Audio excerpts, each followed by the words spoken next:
রাখাল ভাইয়া, দাঁড়াও দাঁড়াও, আমরা তোমার কোনো ক্ষতি করব না। আমরা তোমার উপকার করার জন্য তোমার কাছে এসেছি। না হলে রাখালকেও খেয়ে ফেলি, তারপর যা হওয়ার তা হবে। বাঘ এবং শেয়াল শিকারের খোঁজে হাঁটতেছিল। তাদের মাথার উপর দিয়ে একটি পাখি উড়ে গিয়ে বলে, বনে শিকারি ঢুকেছে, কে কোথায় আসিস, পালাও। এই কথা শুনে বাঘ এবং শেয়াল তারা দুজনেই দাঁড়িয়ে পড়ে। বাঘ বলে, জীবন বাঁচাতে চাইলে ভাগো শেয়াল বন্ধু, ভাগো। বন ছেড়ে কোথায় পালিয়ে যাবা? তার চেয়ে বরং আমাকে একটু ভাবতে দাও, দেখি আমার মাথায় কি বুদ্ধি আসে, কি করা যায়। এই বলে শেয়াল ভাবতে থাকে। কিছুক্ষণ পর শেয়ালের মাথায় বুদ্ধি চলে আসে। বন ছেড়ে কোথায় পালিয়ে যাবা বন্ধু? বনে টিকতে হলে বুদ্ধি দিয়ে চলতে হবে। তার চেয়ে বরং আমার বুদ্ধি শোনো, আমরা কোথাও পালিয়ে যাব না, এখানেই মরে পড়ে থাকার ভান করব। ওইদিকে শিকারীরা এসে দেখবে আমরা মরে পড়ে আছি, তখন তারা এটা দেখার পর এখান থেকে চলে যাবে। এটা তো অনেক ভালো বুদ্ধি বন্ধু, তোমার বুদ্ধির তুলনা হয় না। চেষ্টা করে দেখি তোমার বুদ্ধি কাজে লাগে কিনা। তারপর তারা দুজনেই সেখানে মরে পড়ে থাকার ভান করে। অন্যদিকে শিকারীরা সেখানে চলে আসে। শিকারীরা এসে দেখতে পায় বাঘ এবং শিয়াল সেখানে মরে পড়ে আছে। তারপর শিকারী বলে, রমেশ বাবু, বাঘ এবং শেয়াল তো মরে পড়ে আছে এখানে। হেবলু, তুমি গিয়ে দেখে আসো তো, সত্যিকারে মরে পড়ে আছে নাকি মরে পড়ে থাকার ভান করতেছে। তারপর হেবলু গিয়ে দেখে বাঘ এবং শেয়াল মরে পড়ে আছে। তারপর হেবলু বলে, বাঘ এবং শেয়াল তো মরে পড়ে আছে। যাক, ভালোই হলো, চলো তাহলে চলে যাই। তারপর শিকারী রমেশবাবু এবং রাখাল সেখান থেকে চলে যায়। তারা চলে যাওয়ার কিছুক্ষণ পর বাঘ এবং শেয়াল সেখানে দাঁড়িয়ে পড়ে। বাঘ বলে, বন্ধু, তোমার বুদ্ধিতে তো আজকের মতো বেঁচে গেলাম, কিন্তু আমরা যদি শিকার করতে যাই, ওরা যদি কোনোভাবে জানতে পারে আমরা মরিনি, বেঁচে আছি, তাহলে তো শিকারী আমাদেরকে মেরে ফেলবে। কি করবা বন্ধু? তার চেয়ে বরং বন থেকে পালিয়ে যাই অন্য কোনো বনে। বনে শিকার করতে হলে বুদ্ধি দিয়ে শিকার করতে হবে। তুমি ঘুমিয়ে পড়ো, শিকারী আমাদের কোনো ক্ষতি করতে পারবে না। সকাল সকাল আমরা শিকার করতে বেরিয়ে পড়ব। এই কথা বলে বাঘ এবং শেয়াল তারা ঘুমিয়ে পড়ে। পরের দিন সকালে রাখাল গরুগুলোকে খাইতে দিয়ে সেখানে বসে দেখতেছিল। কিছুক্ষণ পর ব্যবসায়ী তার খামারে চলে আসে। ব্যবসায়ী এসে রাখালকে বলে, রাখাল, আজকে গরুগুলোকে মাঠে নিয়ে গিয়ে সবুজ ঘাস খাইয়ে নিয়ে আসো। আর হ্যাঁ, শুনলাম বাঘ আর শেয়ালের উপদ্রব বেড়েই চলেছে, বাঘ আর শেয়ালের হাত থেকে সাবধান।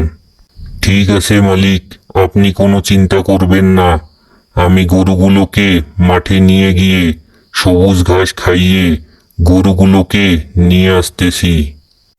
রাখালকে গরু দুটি মাঠে নিয়ে যাওয়ার কথা বলে ব্যবসায়ী সেখান থেকে চলে যায়।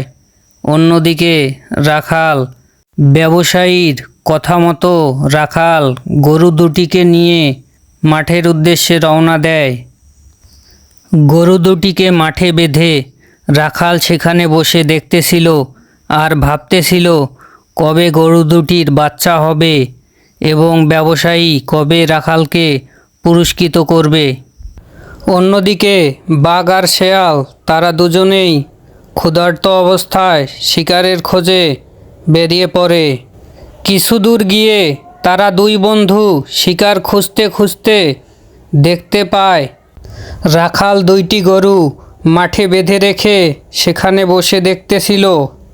রাখালের গরু মাঠে বেঁধে রেখে রাখালকে মাঠে বসে থাকতে দেখে বাঘ বলে, বন্ধু, আমাদের সামনে দুইটি শিকার অপেক্ষা করতেছে, কিন্তু আমরা যেই গরুটিকে শিকার করছিলাম গরুটি তো এই রাখালেরই ছিল। রাখাল আরো গরু কিনলো নাকি? তাই তো দেখতেছি বন্ধু, রাখাল মনে হয় আরো গরু কিনেছে। তাই তাড়াহুড়ো করা যাবে না, আমাদেরকে যেভাবেই হোক রাখালের কাছ থেকে গরু দুটিকে নিতে হবে। তুমি ঠিকই বলেছ বন্ধু, যেভাবেই হোক রাখালের কাছে গরু দুটি নিতে হবে। তুমি একটা বুদ্ধি বের করো। কিন্তু রাখাল তো জানে আমরা মরে গেছি। রাখাল যদি কোনোভাবে জানতে পারে আমরা বেঁচে আছি, তাহলে তো রাখাল আবার ওই শিকারীকে নিয়ে আসবে আমাদেরকে মারার জন্য। সে না হয় পরে দেখা যাবে, আগে আমাদেরকে শিকার করতে হবে, না হলে রাখালকেও খেয়ে ফেলি, তারপর যা হওয়ার তা হবে। তুমি একটা বুদ্ধি বের করো। আমাকে একটু ভাবতে দাও, দেখি কি করা যায়। রাখালের গরুকে শিকার করতেই হবে আজকে, না হলে আমাদেরকে আজকে না খেয়ে থাকতে হবে। আমার বুদ্ধি মতো কাজ করো, আমার সাথে আসো। শিয়ালের কথা মতো বাঘ শিয়ালের সাথে শিকার করতে যায়। রাখাল ভাইয়া, দাঁড়াও দাঁড়াও, আমরা তোমার কোনো ক্ষতি করব না। আমরা তোমার উপকার করার জন্য তোমার কাছে এসেছি। শেয়ালের কথা মতো রাখাল সেখানে দাঁড়িয়ে যায়। রাখাল বলে, কিন্তু কিভাবে আমার উপকার করবে তোমরা? আমাদেরকে ক্ষমা করে দাও রাখাল, আমরা নিজেদের ভুল বুঝতে পেরে তোমার কাছে এসেছি তোমার উপকার করার জন্য। বাঘের কথা শুনে রাখাল কিছুক্ষণ ভেবে বলে, ঠিক আছে, ক্ষমা করে দিলাম, কিন্তু তোমাদের কথা দিতে হবে তোমরা আর কোনোদিন আমার গরু শিকার করবে না। আমরা কথা দিলাম, আমরা আর কোনোদিন তোমার গরু শিকার করব না। আমরা নিজেদের ভুল বুঝতে পেরে তোমার কাছে এসেছি তোমার উপকার করার জন্য। আমাদেরকে একটা সুযোগ দাও উপকার করার জন্য। রাখাল বলে, তা না হয় বুঝলাম, কিন্তু তোমরা কিভাবে আমার উপকার করবে? আমরা তোমার গরুকে খেয়ে ফেলেছি, এটা অনেক বড় অন্যায় করে ফেলেছি। তাই তোমার গরু দুটিকে আমাদের কাছে দিয়ে যাও। গরু দুটির যখন বাচ্চা হবে, আমরা এই জায়গায় গরু দুটিকে বাচ্চা সহ তোমাকে দিয়ে যাব। শিয়ালের কথা শুনে রাখাল কিছুক্ষণ পর বলে, এটা তো আমার কাছে অনেক বড় খুশির খবর।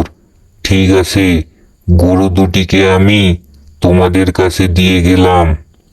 রাখাল ছিল সহজ সরল মানুষ। রাখাল শিয়ালের কথা বিশ্বাস করে গরু দুটিকে বাঘ এবং শিয়ালের কাছে দিয়ে রাখাল সেখান থেকে চলে যায়। অন্যদিকে বাঘ এবং শিয়াল গরু দুটিকে তাদের গুহায় নিয়ে এসে গরু দুটিকে কিছুদিনের মধ্যে গরু দুটিকে খেয়ে ফেলে তারা। কিছুদিন পর রাখাল সকাল সকাল ঘুম থেকে উঠে খামারের সামনে বসে ভাবতে থাকে বাঘ এবং শেয়াল কবে গরু তাকে ফিরিয়ে দিয়ে যাবে। অন্যদিকে ব্যবসায়ী তার খামারটি দেখতে আসে। রাখাল, তুমি এখানে বসে আছো, গরুগুলো কোথায়? গরুগুলোকে এখনো বের করনি নাকি? গরুগুলোকে কখন বের করবা? ব্যবসায়ীর কথা শুনে রাখাল চিন্তিত অবস্থায় বলে, মালিক, আপনার কথা মতো গরুগুলোকে আমি মাঠে খাওয়াতে নিয়ে গেছিলাম। সেখানে গরুগুলোকে আমি বেঁধে বসে দেখতেছিলাম, কিছুক্ষণ পরেই বাঘ এবং শেয়াল। রাখাল ভাইয়া, দাঁড়াও দাঁড়াও, আমরা তোমার কোনো ক্ষতি করব না। আমরা তোমার উপকার করার জন্য তোমার কাছে এসেছি। কিন্তু কিভাবে আমার উপকার করবে তোমরা? আমাদেরকে ক্ষমা করে দাও রাখাল। আমরা নিজেদের ভুল বুঝতে পেরে তোমার কাছে এসেছি তোমার উপকার করার জন্য। ঠিক আছে, ক্ষমা করে দিলাম, কিন্তু তোমাদের কথা দিতে হবে তোমরা আর কোনোদিন আমার গরু শিকার করবে না। আমরা কথা দিলাম, আমরা আর কোনোদিন তোমার গরু শিকার করব না। আমরা নিজেদের ভুল বুঝতে পেরে তোমার কাছে এসেছি তোমার উপকার করার জন্য। আমাদেরকে একটা সুযোগ দাও উপকার করার জন্য। তা না হয় বুঝলাম, কিন্তু তোমরা কিভাবে আমার উপকার করবে? আমরা তোমার গরুকে খেয়ে ফেলেছি, এটা অনেক বড় অন্যায় করে ফেলেছি। তাই তোমার গরু দুটিকে আমাদের কাছে দিয়ে যাও। গরু দুটির যখন বাচ্চা হবে, আমরা এই জায়গায় গরু দুটিকে বাচ্চা সহ তোমাকে দিয়ে যাব। এটা তো আমার কাছে অনেক বড় খুশির খবর। ঠিক আছে, গরু দুটিকে আমি তোমাদের কাছে দিয়ে গেলাম। অনেক দিন হয়ে গেল মালিক, কিন্তু তারপর থেকে আমি বাঘ এবং শেয়ালের আর কোনো খোঁজ খবর পাইতেছি না। তাই এখানে বসে আছি, কি করব কিছুই বুঝতেছি না। রাখালের বোকামি দেখে ব্যবসায়ী বলে, সাংঘাতিক বিষয় রাখাল, তুমি এটা কি কাজ করলা? আমার ভুল হয়েছে মালিক, আমাকে ক্ষমা করে দিন। আমি বুঝতে পারিনি বাঘ এবং শিয়াল আমাকে এভাবে ঠকাবে। এখন আমি নিজের ভুল বুঝতে পেরেছি। রাখাল, তুমি এত বোকা, আগে জানলে তোমাকে কাজেই নিতাম না। হোক, যেখানে তোমার কাছ থেকে বাঘ এবং শেয়াল গরু দুটি নিয়েছে, আমাকে সেখানে নিয়ে চলো। তারপর রাখাল ব্যবসায়ীকে মাঠের ওই জায়গায় নিয়ে চলে। কিছুক্ষণের মধ্যে রাখাল এবং ব্যবসায়ী সেখানে চলে আসে। সেখানে এসে রাখাল বলে, মালিক, আমি এই জায়গায় গরু বেঁধে রেখে গাছের নিচে বসেছিলাম। দেখো রাখাল, তোমার এই ভুলের কারণে আমার এত বড় ক্ষতি। তোমাকে এখন থেকে আমার এখানে ফ্রি কাজ করতে হবে, যতদিন না আমার গরুর টাকা শোধ হয়। তাহলে আমার সংসার চলবে কিভাবে? আমার মাইনের টাকা দিয়ে আমার সংসার চলে, আমি যদি এখানে ফ্রি কাজ করি।